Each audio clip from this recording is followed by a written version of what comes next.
All right, good afternoon, everybody. Hope you are all doing fabulous this afternoon.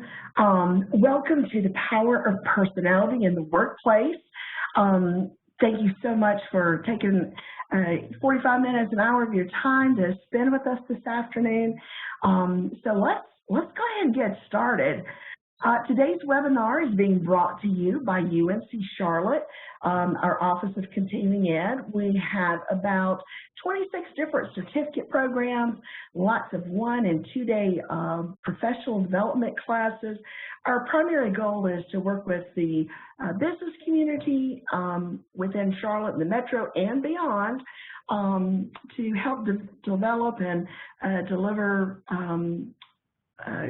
terrific courses that will help either reskill you or upskill you or help you fine-tune some of those skills that you might be looking to get a little bit better at. We have everything from project and process management.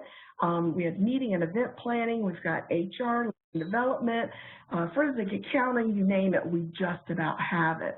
In addition, we also have corporate and custom training where we can take any of our courses, customize them to meet your company's specific needs, and then deliver it on site. And of course, we also do a lot of virtual training as well. So today, leading us through the power of personality is one of our instructors, Mr. Rob Dibble. Rob has over 20 years experience working in learning and development and professional development. Some of his areas of expertise include communication, conflict resolution, team building, and of course, personalities. If you tuned in a few weeks ago, he was here for priority planning, and so he's also got a lot of experience and expertise around time management and goal setting. So, with today, our webinar is going to be 45 minutes, and then we will have 15 minutes of Q&A at the end. Because we have so many folks on here today, your mic and video are muted, but we do have the chat box. We have some opportunities, well, lots of opportunities for you to participate. And of course, you know, the more you participate, the more fun all of us can have together. And, you know, it's all about sharing ideas and sharing information. Within 24 hours, you are going to get an email, and that's going to have an evaluation on it. Please take the 5 minutes to fill that out for us. Let us know what you liked about today's webinar, some of the skills that you're going to take back. And today's webinar is being recorded, so we'll also make the recording of the webinar available as well. In addition to that email with the evaluation, also on there, there's lots of bonus content. So we've got some really cool things to share with you afterwards as well. So without further ado, Rob, turn it over to you to get us started on our learning objectives. All right. Thank you very much, Amy. I appreciate it. I will turn my camera on here in just a second. I got my mic on, Amy. I don't have a camera icon, so if you can get my camera on, I'd appreciate that.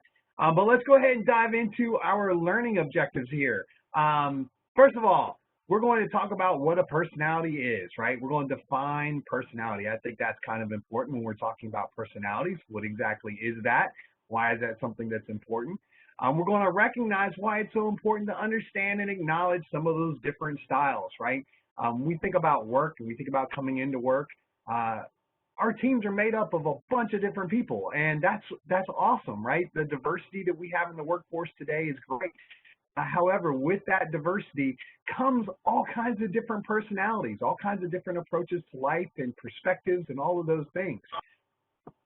That means that sometimes, you know, those personalities might not mesh perfectly, and we might have some challenges there. So we're going to recognize why it's so important that we understand and acknowledge all of these different styles that we have in our workplace today.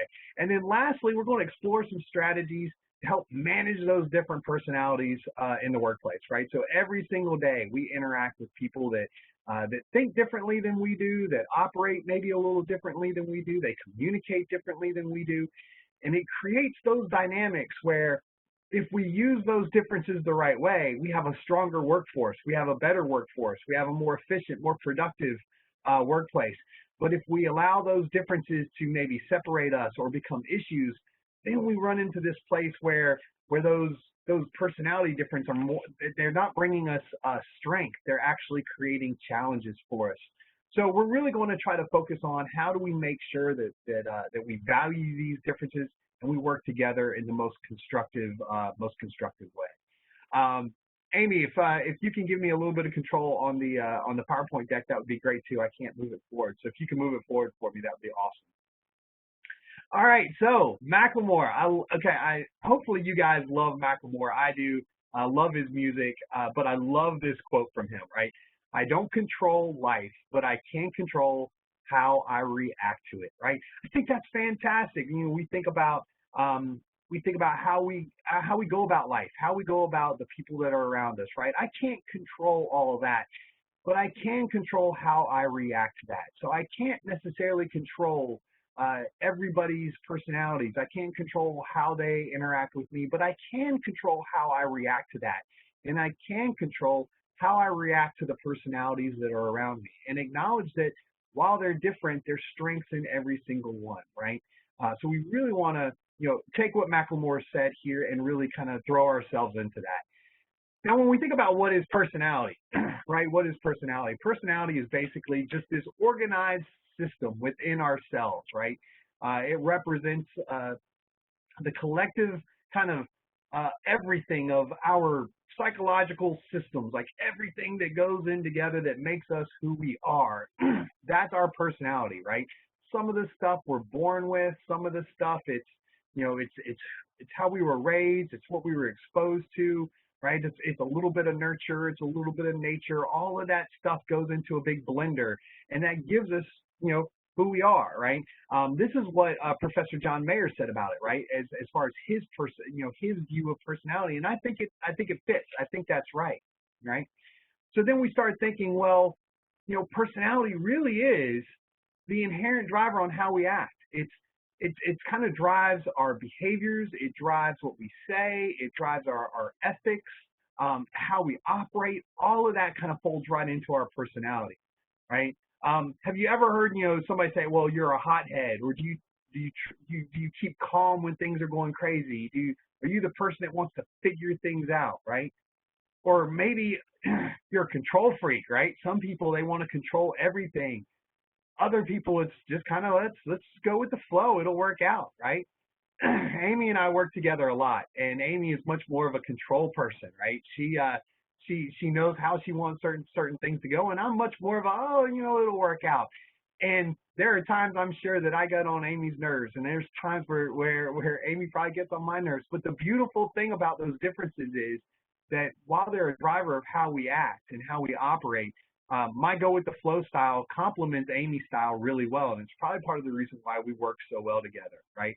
So if we understand that our personalities do drive how we act, it changes our relationship to the people that work around us, right? Because we start realizing they're not operating the way they are because they want to get on my nerves, right? When Amy says, "Hey, Rob, I really want to do things this way," she's not saying that as a way to try to make my life difficult, right? She's just got this vision, right? And when I say, "It's okay, Amy, we'll get through it. It's no big deal." It's not me trying to make Amy uncomfortable. It's me saying, that's just how I operate, right? And so I think there's a place where we can really start to value these differences and understand that when we talk about how these different folks operate, right? It's just that. It's just their personality. It's not something personal. It's not somebody poking you. It's just how they work, right? All right, so let's keep going with our material here. Who am I, right?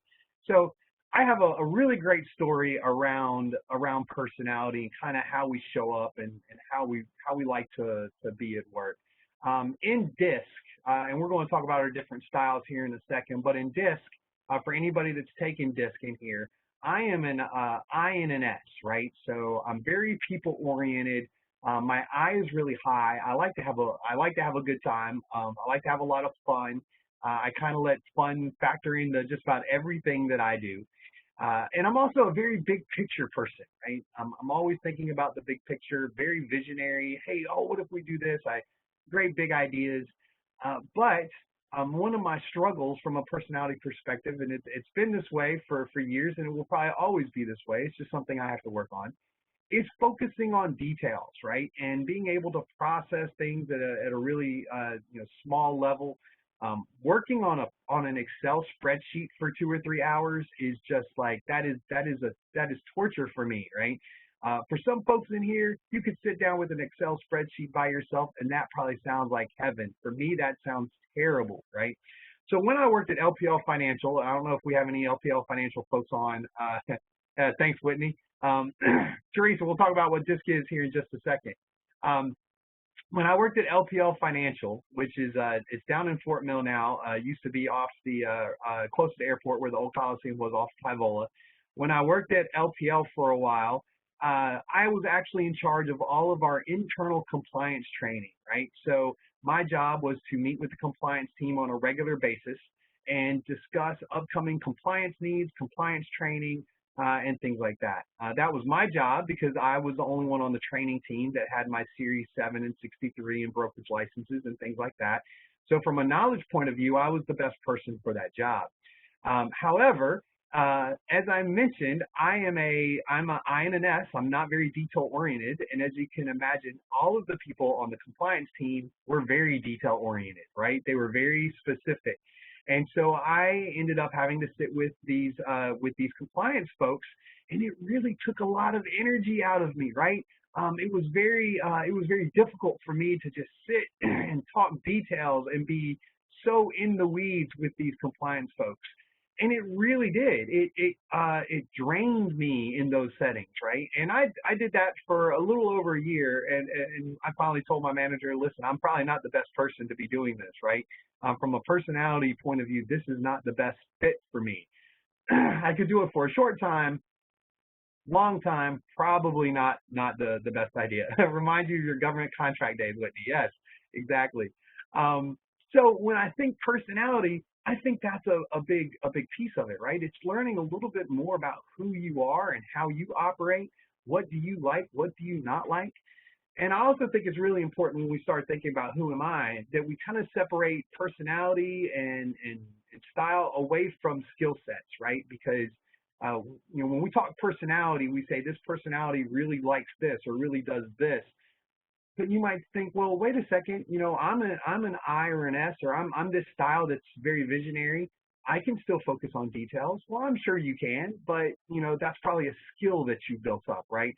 So when we talk about personalities, I want us to really, think, okay, well, these are personalities, these are your personality traits, it's how you like to work. We're not saying that you can't operate or work in different capacities, and we're going to talk a little bit more about that as we go through some of our content here. So let's talk a little bit about, understanding, right? Understand your own unique personality, right? And what does that mean, right? It aids in your personal development. When I learn more about exactly who I am, it changes a little bit, right? It lets me say, okay, well, here's my gap. Here's those things that I might struggle with a little bit, right? I love that, right? Amy says the study of personality is fundamentally about asking, who am I, right? So I can look at me and say, how do I best operate with others, right? Or what do I need to do to kind of change things a little bit so that I can operate with others in a more productive way, right? It's how you need to relax. It's what motivates you. Man, it's how you handle pressure or stress. In fact, usually in stressful moments, we default into our personality, right? So where I am not very detail oriented, if I get really stressed out, those details just completely go by the wayside, right? Whereas Amy, on the other hand, Amy is very detail oriented, and when she gets stressed, she probably dives even harder into those things, right? So understanding who we are and how we like to operate is really not just about, interacting with the people around us, but it's us looking at ourselves saying, what do I need to do to get better? And how do I appreciate those around me in a different way so that, maybe Amy's in my blind spot over here and she can help me be more effective, right? All right, so when we talk about all of our different styles, we have a ton of different personality styles. And we've got the 5-factor model. We've got DISC here, so you've already heard me reference DISC. I teach DISC. I love this. I love this model, but that's another one. Of course, Myers-Briggs is one that's out there. A lot of people have taken Myers-Briggs. We got Hagan Assessments out here. Those are helpful. We've got the ink blots, right? The old ink blot Rorschach test. And there's a ton more, right? There's all kinds of different styles out here. Now, let me go down on record saying, as far as the university goes here, I'm not endorsing anything. At this point, we're just kind of saying these are all the things that are out here, right? So I see right here in the room, we've got some people that have taken DISC. They're already mentioning that. I see some folks who've taken Myers-Briggs. Those are all great resources, right? We're going to send you some links that actually allow you to take some of these different ones, right? You can actually play around a little bit and take some of these different free assessments that are out there. Oftentimes, to take a full battery of Myers-Briggs or a full battery of DISC, those usually cost some money, but there's a ton of tests out there that allow us to really get to know ourselves a little bit more, right? And it enables us to start diving into what our personality is, and I think that's always helpful. There's one out there that actually lets you talk about what kind of animal you are, right? Amy took it, and she's a wolf. That's what they said she was. I actually started taking it. I didn't get all the way through this one, but looking at the animals, I'm going to guess that I was probably either probably a hawk, probably way up in the air, maybe an eagle, probably a bird, because every type of animal one I ever get, I'm either a monkey or I'm a bird up in the air. So those are always kind of interesting, right? Yeah, Amy being a wolf is totally makes sense, right? An apex predator, right? She knows exactly what she wants and how to get it. So that makes sense for Amy. But these are great, right? These are great activities for us to do, and I would encourage you all to take some of the, when we send out some of the links after our session is over, take one of those and see what you think, right? Now, you've already kind of heard us reference, two of these. DISC is one that we use in continuing education as well as Myers-Briggs. So the university really relies on these two models. DISC stands for dominant, inspiring, supportive, cautious, right? There's some other terms that sometimes get used interchangeably there. So if you've taken DISC, you may have heard the C say as compliant or the S as steady, but it's all pretty much the same thing, right? So that's a great model. You've got four different kind of personality types that people fall into. As I said, I'm an I and an S, so you can kind of see what that stands for. Then we've got Myers-Briggs over there. They basically have four different categories: sensing, intuition being one, thinking, feeling being one, introversion, extroversion being one, and judging and perception being one, right? And they all kind of get broken down, and so you've got 16 different types there that you might see. With our DISC, we usually see one or two styles, right? So you're an I or an S, or a D and an I, or a C and an I, or something along those lines. Fantastic tools, though. These are two of the ones that we use in continuing education. And a lot of people have taken Myers-Briggs. A lot of times people take these through college. I know I took one when I was in college. A lot of employers use Myers-Briggs as well. It's a pretty large battery of tests, of questions, pretty detailed. DISC, on the other hand, usually isn't quite as long. It's not quite as detailed, but it's also, I think, sometimes a little easier to apply to real-world situations. Both of them are great. Stephanie, that's another one, Strength Finder. I love Strength Finder. I think that's a fantastic tool for us. I love the idea of finding what your strengths are and leaning really hard into those, right? Instead of sometimes focusing too much on the different weaknesses, right? Really saying, hey, these are my strengths.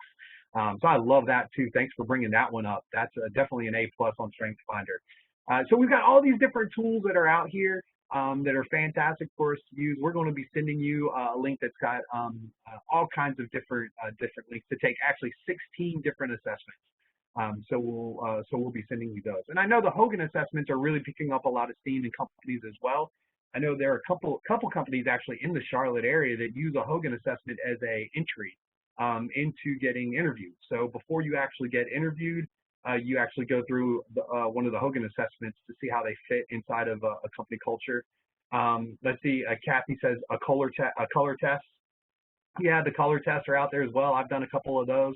Personalysis is another one, right? There are a lot of them out there. So for our Myers-Briggs folks out there, I thought this was kind of funny. For our ESFJs, you were gone and the door was open, so I rearranged your kitchen. I love that. I love that idea. I've got a buddy of mine that fits that perfectly. If we go on vacation and I come back, he's been watching my dogs. I come back and he's rearranged all the tools in my garage. I don't know where to find anything. And he tells me it's so much more efficient now, right? Then I like this one right here, right? It doesn't matter if you don't like my personality. I have several more, right? I love that with our Minion there, right? We've always got plenty of parts of our personality. So everybody's already kind of mentioning this. So let's go ahead and kind of go ahead and get it out in the open. Have you ever taken one of these assessments? One of the ones that we've mentioned, maybe it's Myers-Briggs, maybe it's DISC, maybe it's Personalysis or one of the color ones. Let's see what we've taken in here. So DISC, some MBTI, Strength Finders, Big Five, okay, yep, Strength Finders, Myers-Briggs, DISC, colors, DISC. Okay, so it looks like we've got a lot of Myers-Briggs, a lot of DISC. That doesn't surprise me. Then we got some other ones in there, Enneagram. Strength Finder again. Yeah, okay. All right. DISC, MBTI, Strength Finders, the animal one. I don't know what the technical definition. We need a technical name for the animal one. That's what everybody calls it. It's like an animal one, right? DISC, Myers-Briggs, Enneagram. Okay, colors. All right. Excellent. Looks like we got all kinds of different ones out there. Does sound like DISC is probably a big one. MBTI is another one. That everybody's taken, so that's great. Good to see everybody's taking some of those.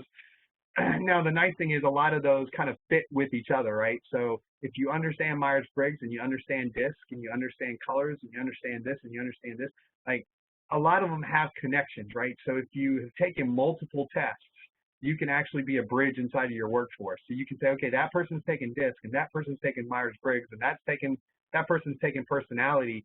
I've taken all four of those, and you can actually help relate back and forth between those. So I think there's a lot of things to be said there. The meeting of two personalities is like the contact of two chemical substances. If there is any reaction, both are transformed. So I love that. I love that idea, right? That when two personalities come together, right, you can expand your own, you can expand who you are. You can expand your relationship. You can change how you relate with one another, right? Have you ever met somebody? And you just clicked, right? You just clicked. Something just happened, right? I know I have, right? Where you meet somebody and it might be just out, out at dinner somewhere, or maybe it's a sports game, maybe it's at work with somebody that just started working there, right? You sat down and you started chatting, and then boom, it's like lightning in a bottle, right? You just connect. Next thing you know, you're talking about the same things, you view things the same way. That energy is amazing. The other side, though, is also true, which I think is something that we need to talk about here for just a second, right? You might have that personality that just rubs you the wrong way, right? So some of our personalities fit like this, right? They fit together perfect. And then other personalities, like they come in and they kind of go like this, right? They don't really fit perfectly at first. And when we make those initial connections, right, there is a reaction, but it's not so tight, right? It's like, wait a second, they operate differently than I do. They think differently than I do. What's going on here? And those instances actually take a little bit more time, right? Because we have to learn to value those differences, right? So Carrie says, did we just become best friends, right? That's from Step Brothers, great movie, right? Where you just gel perfectly, and then other times we have those moments where we don't gel perfectly, right? The immediate oil and raw water, yes, Kelly, exactly. And then we have to stop for a second and say, well, wait a second, this is an important relationship, right? This is a place where we need to make sure that we get together and that we agree. And so we have to be careful with that, not allow that initial transformation to be a negative one, and that we maintain our open-mindedness to say, hey, this person might be the opposite of my personality, but it's somebody that I need to work with. And it might be somebody that, like I said with Amy, right, they're in my blind spot right there, and they might be the perfect person that I need to have in this instance, right?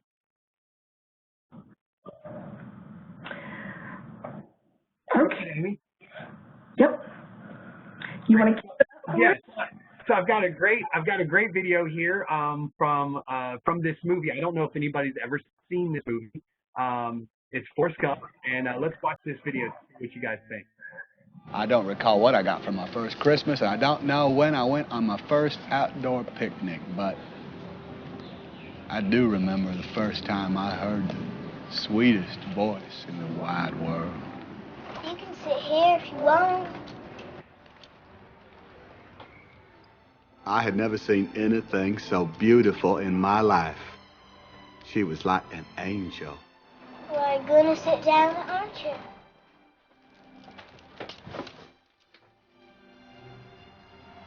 What's wrong with your legs? I'm nothing at all, thank you. My legs are just fine and dandy. I just sat next to her on that bus and had a conversation all the way to school. My back's crooked like a question mark. These are gonna make me And next to straight Mama, and narrow. no one ever talked to me or asked me questions. Are you stupid or something? Mama says stupid as stupid does. I'm Jenny. I'm Forrest Gump. From that day on, we was always together. Jenny and me was like peas and carrots. She taught me how to climb. Come on, Forrest, you can do it. I showed her how to dangle. Good little monkey. She helped me learn how to read, And and I showed her how to swing. Sometimes we just sit out, wait for the stars. Mama's gonna worry about me. Just stay a little longer. For some reason, Jenny didn't ever want to go home. Okay, Jenny, I'll stay. She was my most special friend. All right, I love that clip, right? The line, Jenny and I were like peas and carrots, right? And that's a phrase that's almost kind of made it into our cultural lexicon now, right? Where you can say that to somebody. We're like peas and carrots, and that conjures up an initial thought around that moment, right? Where you meet somebody, and our personalities have this dynamic that happens, and either they go boom and they fit perfect, or maybe they go like this. But either way, there's this moment when our personalities kind of collide, and then this dynamic happens, and either it's a positive dynamic, in which case we get along perfectly, or maybe it's a kind of iffy dynamic where we're not so sure where this relationship is going to go. But either way, there's that lightning, right? There's that electricity when we meet that new person, right? Now, here's the thing. When we think about those initial moments, right? What do you guys think? Do you like those? Do you think, hey, this is I love that moment. I love that moment of meeting somebody differently, or does it create this moment where you get uneasy or you get nervous? What do you guys think? What do you guys think? Let's see in the chat box. When you make that initial new moment with somebody, does it make you excited? Let's see. We have worry. Love that moment, right? I like it, but sometimes it seems weird. Love meeting people. Nervous. Love it. Nervous. Like it. Depends on the situation. Like, okay, we're kind of all over the board. Lots of excited people. Now, here's what's interesting. Is based on our personality is whether or not that moment is exciting, or if it's nerve-wracking, if you like it or if you hate it. Carrie says, I'm horrible at small talk when first meeting somebody, right? Nancy says, uncomfortable. Some personality types lend themselves really well to this moment. Other personality types make this a little bit more of a challenge, right? So as we go through these different personalities, right? Like you meet somebody and then you realize they're different than I am, right? That's a challenge, right? I love the saying that if you want the rainbow, you have to deal with the rain, right? If you want my personality, you have to deal with all the stuff that comes with it. And there's going to be some things that are awesome, right? But there's going to be some things that maybe aren't so great. Maybe some things that rub you the wrong way and make things a little difficult, right? So now when we start thinking about these different personalities, we want to think, well, how can we work more effectively, right, with these different personalities, right?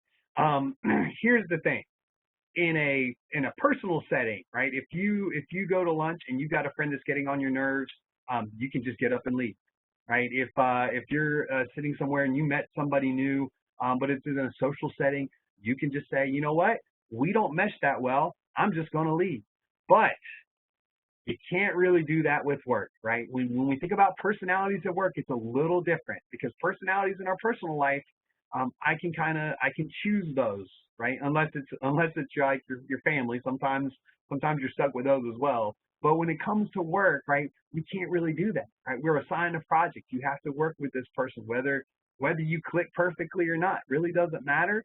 You're going to have to find a way to work together, and not just work together, but be productive together and be effective together, right? You can't just disengage and walk away. So what we're going to do is we're going to talk about how do we actually deal with these different personalities, right? What are some different ways that we can do this? So first of all, the first thing we want to remember is we are all on the same team, right? So while we might have some different personalities, maybe we approach things differently, one of the best things we can do when it comes to personality differences is just say, hey, we're all on the same team, right? We're all going the same direction. The other thing when it comes to kind of the same team piece is to remember that, you don't always have to be the right one, right? Sometimes when it comes to moving things forward, it's not always about who's right and who's wrong. It's about how do we move forward? How do we continue to progress? How do we achieve the goals that we have, right? So making sure that we're all on the same team is a really important one, and making sure that environment that we have fosters that creation, foster that moment where we all are on the same team and we're all working together in the same way. Our personality differences can then be folded in to push us forward to achieve our goals, right? Rather than those personality differences being used maybe against each other or holding us back, we start to change it a little bit and say, okay, well, how do we move forward? Now, those personality clashes will happen inside the team. We just have to continue to remind ourselves, what's our goal? Where are we going, right? Let's focus on those things. The next one is find out how other people like to work, right? So let's do that. Let's find out how other people like to work. Here's the thing. Not everybody likes to work the same way. I already mentioned, right? Amy is detail-oriented. She has a really strong idea where she wants things to go. That's great. And you know what? Over the last couple of years of working with Amy, she and I have kind of learned each other a little bit more, right? We found out how we like to work. I know Amy gets up at 5 o'clock in the morning and starts work. Amy knows I'm a night person. And at 11:30 or midnight, she might get an email from me, right? So we started to learn how we like to work and how we like to approach things, right? I've learned to talk her off the ledge sometimes. It works though, right? Because by having this understanding between the two of us, I've allowed myself to grow and found places where I can operate maybe differently than I naturally would have. While at the same time, I've probably helped Amy in some regards, saying it's okay, right? We don't have to control everything. It'll work out, I promise you, right? So some of my easygoingness and some of her intensity, probably it's good for both of us. And I like to look at that from a work perspective, right? When I had a team at Wachovia, so Wells Fargo now, I had in DISC it's a C. So a C is very detail oriented, very slow, very methodical. I'm an I, so I'm a little more high energy, a little lack of details, like I said. And the C always got on my nerves until I realized that the C was the perfect thing for me, right? They saved my butt numerous times, right, by having them on my team. And so we find out how other people like to work, and then we adapt ourselves so that we can make sure that we work with them. In DISC, we actually call that flexing, right? That is basically us saying, I'm going to come out of my preferred style. I'm going to come out of the way I like to operate. I'm going to operate a different way, right? So in some instances with Amy, I come out of my I and I kind of meet her with her D. in our disc styles. Sometimes Amy comes out of her D and she meets me with my I, right? So when we do that, when we flex, we can become a lot more effective with the people that are around us, right? Let's say I'm looking at the chat box here. We have Aaron says, that is why I work on understanding everyone's personalities different than mine. Absolutely, right? Sometimes it's hard to see others doing it a harder way instead of an efficient way, but maybe that's the way they prefer it. Maybe that's their way. Maybe if we try to make them go faster, they actually have more mistakes and it kind of messes everything up, right? Let's see, Angela, let's see, sorry, Angelia says, in my office, we post our test results on our office doors. Man, so I love that idea. We actually at DISC, we went through, just about everybody went through DISC. And if you worked on project teams, you almost always had taken DISC. And that was one of the things project managers would do, is they would ask, what's your DISC style, right? And that went a long way into helping people understand this is how this person operates. Lori says some folks don't want others to know their personality. That's true. Sometimes people don't like to share it as openly. Ironically, some of the styles that don't like to share it, because they're not sharing it, I usually can figure out what style they are. But you're right. Sometimes people don't want to share it. But if we know these different styles well enough, they don't even have to share it, right? With DISC, you know, after you review DISC and you go through DISC, within 5 minutes of sitting there talking to somebody, you can usually ascertain what their personality style is, and see, hey, you know what, this is probably how they're going to operate. Let's see, Katrina says, I do think it's important not to box people into one assessment. Yeah, that's a really good observation too, Katrina. We got to remember that these assessments really do tell us what our style is, right? This is how we like to work. It does not tell us what their skill is, right? So their skill might be something else, right? So while Amy, like what Amy says right here, I can sit in the back seat when I need to. So what we basically see with Amy is she likes to drive. She likes to drive. She's comfortable driving, but she's learned that she doesn't always have to drive. So she has a skill where she can take a step back if she needs to, right?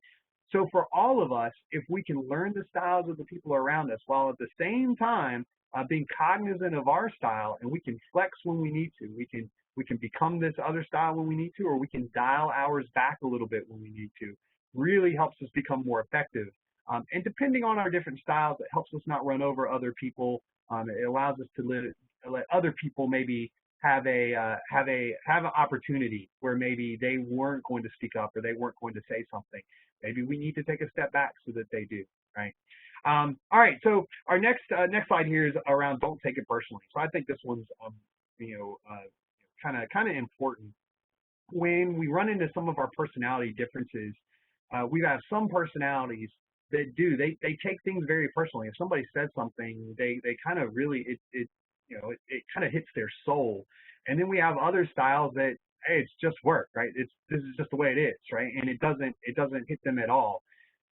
And so we need to kind of keep people flexing and moving back and forth in those places, right? If you're a person who's like, it's just work, why are you so bent out of shape about this, or why are your feelings hurt, right? Well, you need to slow down for a second and say, wait a second, somebody else may have taken this differently than I did, right? Just because it didn't hit me personally doesn't mean it doesn't hit somebody else that way, right? While at the same time, if something does maybe hurt you personally, it does kind of speak to your soul a little bit, maybe you need to stop and just say, wait a second, I don't think that person meant it directly towards me, right? I don't think it was about me. I don't think that person intended to be negative about me. Maybe I'm just taking this the wrong way, right? So, basically just take a step back and assess situations before you immediately react to them, right? I think this is really, really helpful, because if we jump to conclusions, we can have a, significantly negative kind of impact on where we are, right?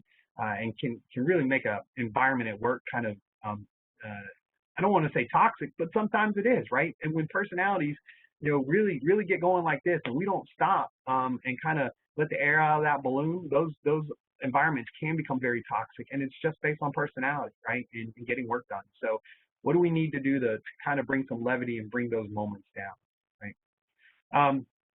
The next one here is make no mistake between my personality and my attitude. I love this. I love the picture too, right? My personality is who I am, and my attitude depends on who you are, right? So My personality is me, and this is how I like to operate. But my attitude really depends on how we're going back and forth, right?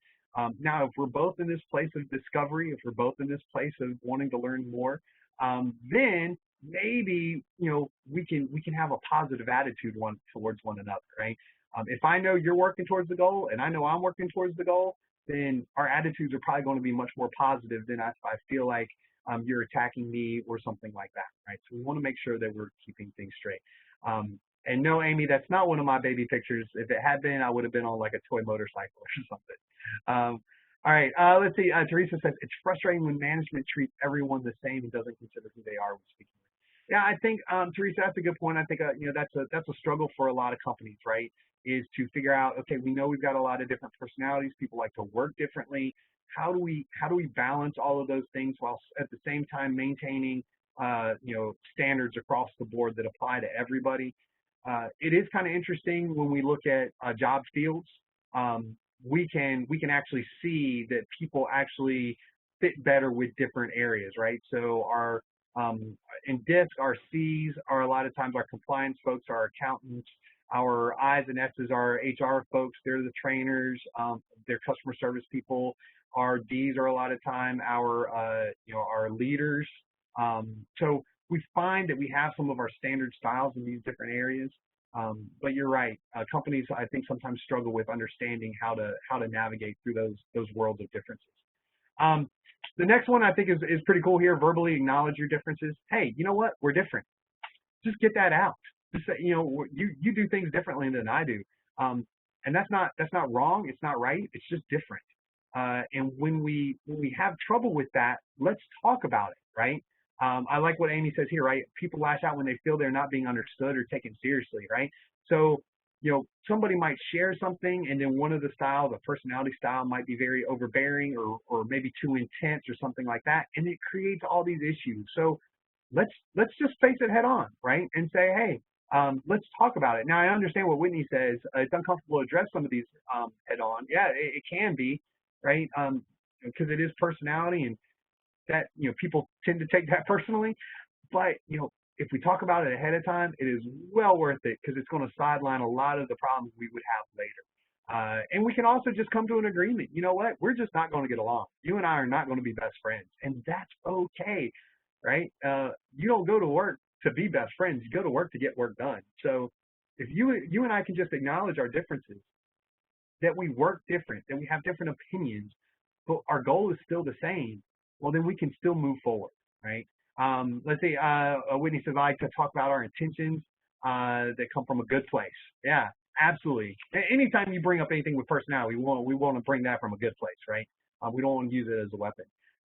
The next thing is when we think about emotions that come along with personality differences and challenges. Remember, emotions are never wrong. If you have an emotion about something, it's your emotion.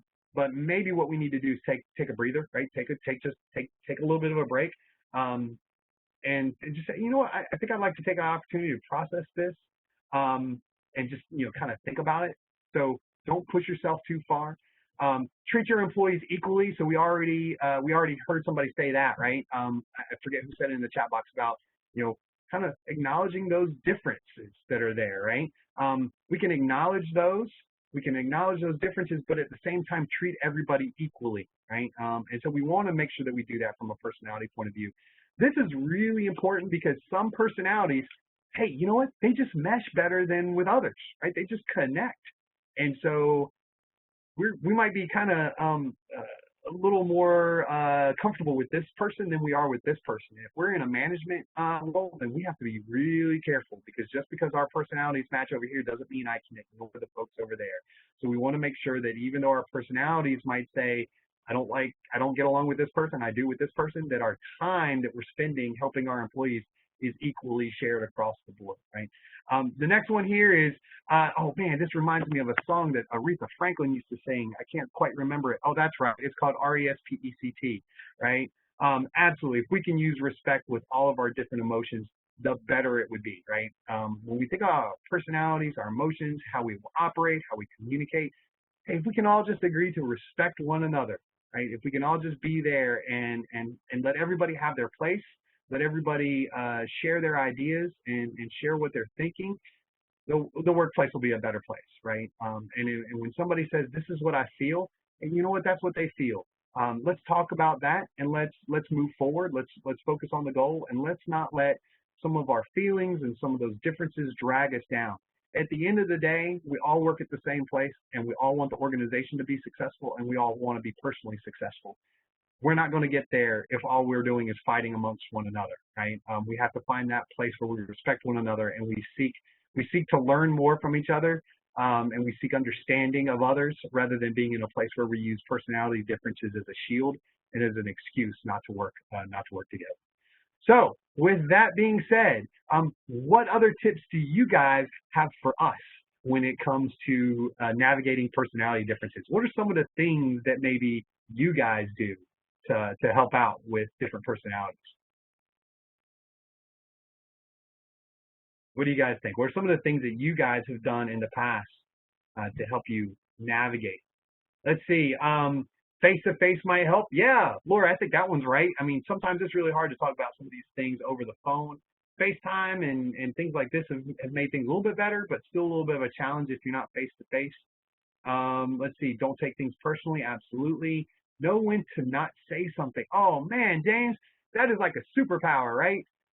When you want to say something, you're like, part of you is saying you should say this, but another part of you says, you know what, that's probably not constructive. You know what, listen to that little voice, right?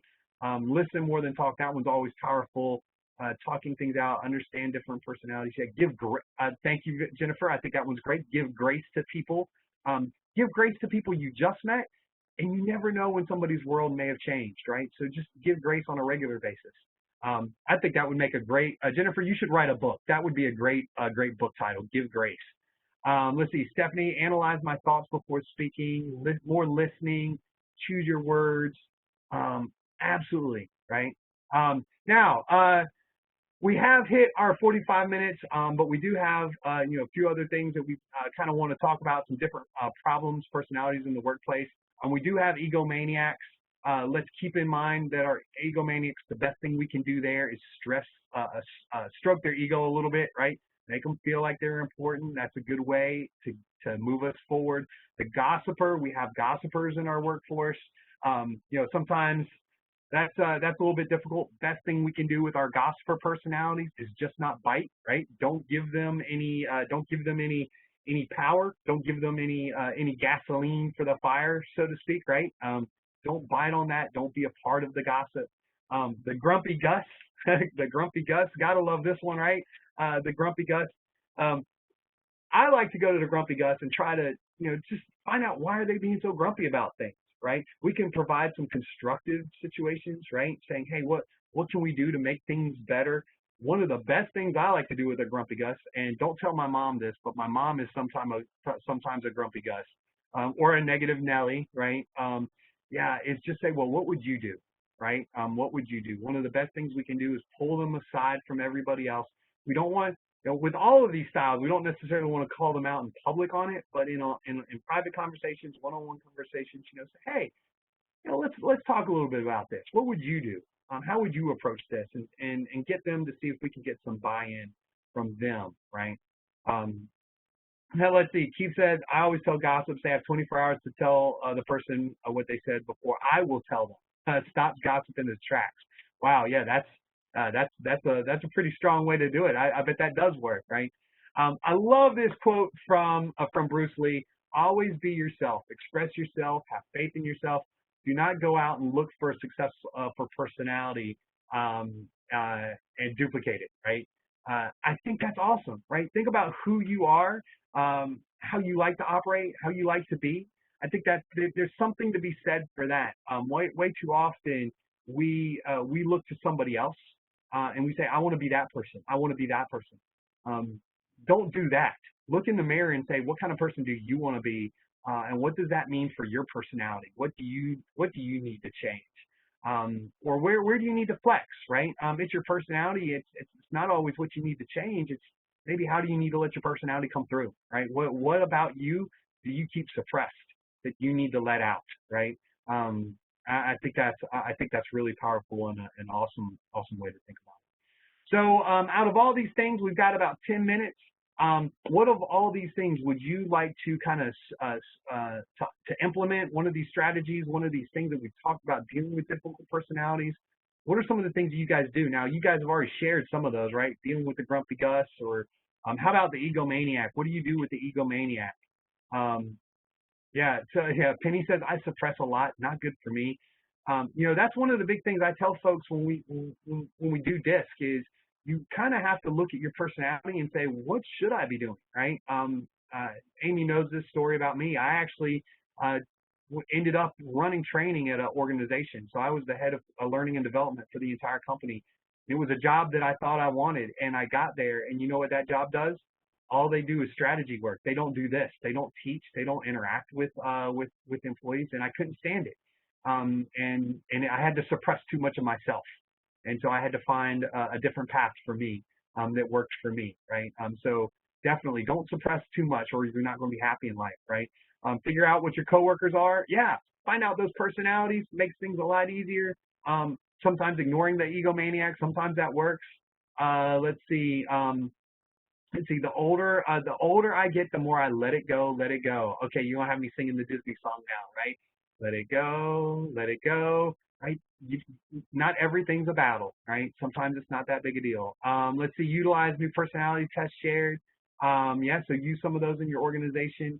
Okay, Harold says, I worked myself out of the classroom and hate not having the interactions. Man, Harold, my heart goes out to you. I know exactly what you're saying. Leslie says, ignore the narcissist. Ignore the gossip. Absolutely, right? If the personality is never going to fit, I suggest they offer solutions or another position. Maybe the person's not in the right place. Yeah, Marie, I think that's powerful, right? Hey, you know what? It's not always perfect, right? All right. So, what questions do you have for us? Do you have any questions for me? Any questions for Amy when it comes to personality? Anything that you would like to maybe bring up, or see if we can help you out with anything? What do you guys think? Let's see. And Rob, while they're putting their questions in the chat box, I'm going to go ahead and cover just a couple of last-minute housekeeping things. Again, don't forget, our last webinar is next Wednesday. I cannot believe 8 weeks have gone by in the blink of an eye. I actually had somebody on the last evaluation. They're like, what am I going to do with my Wednesdays, afternoons? And I'm like, I don't know, you know. So the last one is on building a positive work environment. And this is going to be fun. It's going to be we're going to talk a lot about culture and what your company culture looks like and how to just give that positive mojo. Also, for continuing ed, if you are interested in having this program or any of our other courses delivered on the site, let me know, or even virtually. We'd love to work with you, customize the content so that it's specific to your needs. And of course, as always, definitely check out what we're doing on social media. And just a quick reminder that we'll have that evaluation and that email coming out to you within 24 hours. So be on the lookout for that. All right. So what kind of questions came in the chat box? Yeah. So Penny has a question here. She says, what if you're meeting a person halfway and they're not meeting you? What can you do? Yeah. So you're flexing a little bit. You're coming out a little bit. And you're trying to meet them. I think a big thing is to just have that discussion, saying, listen, I'm trying to meet you halfway here. Our goal is here. This is what I'm doing. Like, get that out in the open. I think sometimes when somebody's meeting you halfway, they might not even know that they're not meeting you, right?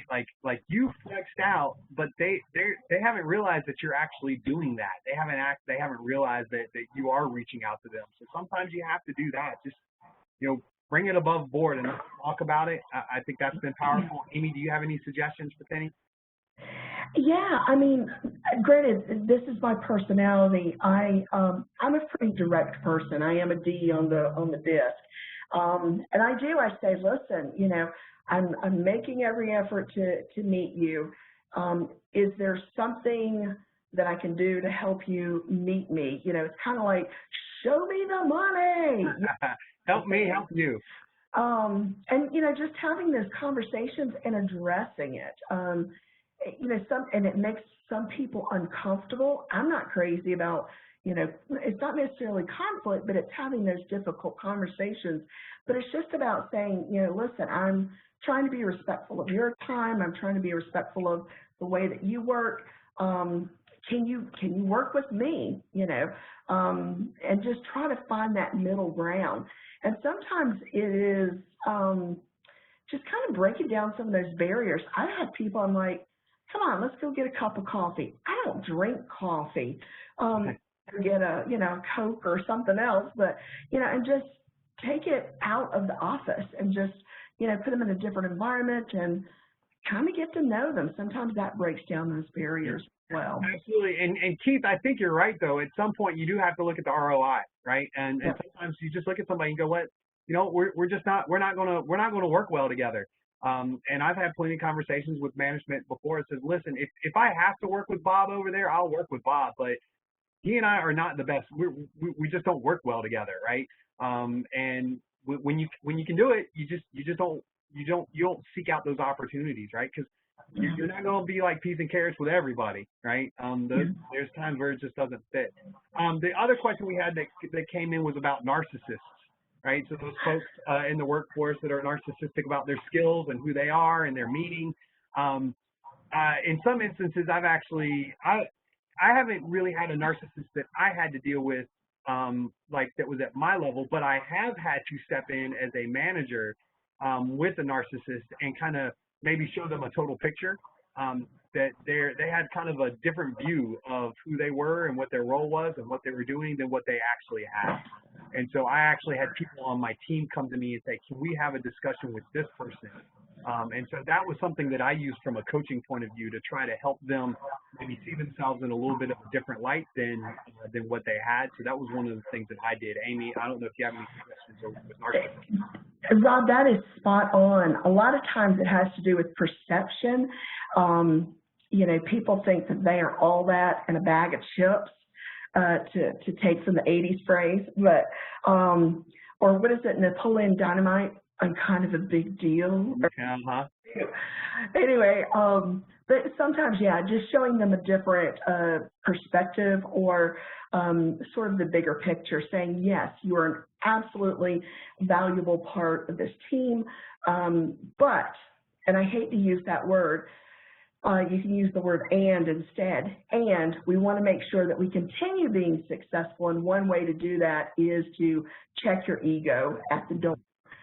Everybody on this team is a valuable part. All of us have our different roles, and without one or the other, we can't make it happen. So again, sometimes you just have to lay your cards out and just be direct with individuals.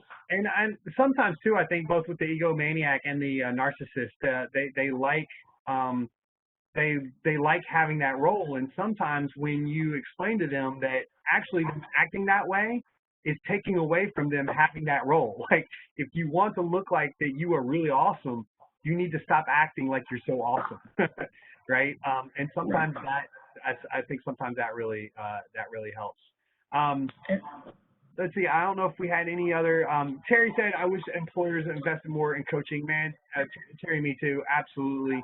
You know, when we talk about the egomaniacs or the narcissists or everything else that we talked about, man, coaching is a huge part of that. And the dividends it pays for organization is absolutely amazing, right? You know, when we coach, we see more productive employees, we see happier employees, we see less turnover, we see more development. It's just better for organization. So if you want somebody to come help make a case for coaching, you call Amy and I. We'll absolutely throw out the numbers. We'll help you out. Regina, I love your question. So Regina wants us to flip the tables. She wants to say, okay, and I'm assuming maybe this applies to you, but you work for a narcissist. How do you address that? And I would almost say, almost in the same way, but you have to be very delicate, because obviously if you report up to someone who is a narcissist, you have to kind of a little bit walk on eggshells, I'm guessing. But if you can show the value of yourself, or your teammates and how they are pulling together to make that person, that narcissist, look good, again, sometimes that, that will put it in perspective for them. And I don't want you to go in there and, kick down the door and go, you're not the only person that, that works here, but, and sometimes you have to stroke their ego or, tell them how great they are. Sometimes it just makes it a little bit easier. Yeah. And I will also share emotional intelligence goes a long way with this, right? So maybe encourage the entire team to take an emotional intelligence class, or at least take an assessment or something like that. I think that's big. And then the other term's called managing up, right? Which is manage your manager. And that's a skill that you have to develop, and you learn how to work better with this person. And everything Amy said, absolutely. And if there's a specific incident or something that they said that has caused a rift, in private, talk to them about that. Just say, when you said this, it made the team uncomfortable. It made me uncomfortable. And not necessarily hammer down on them, but call them out on them and let them know and understand. Sometimes it's just a matter of bringing it to their attention. So, but yeah, definitely that EQ piece has a place. Yeah, absolutely. All right, guys, as always, we went a minute over, but I want to thank you so much for, spending the last hour with us. Again, we've got that eval, we've got bonus content coming your way.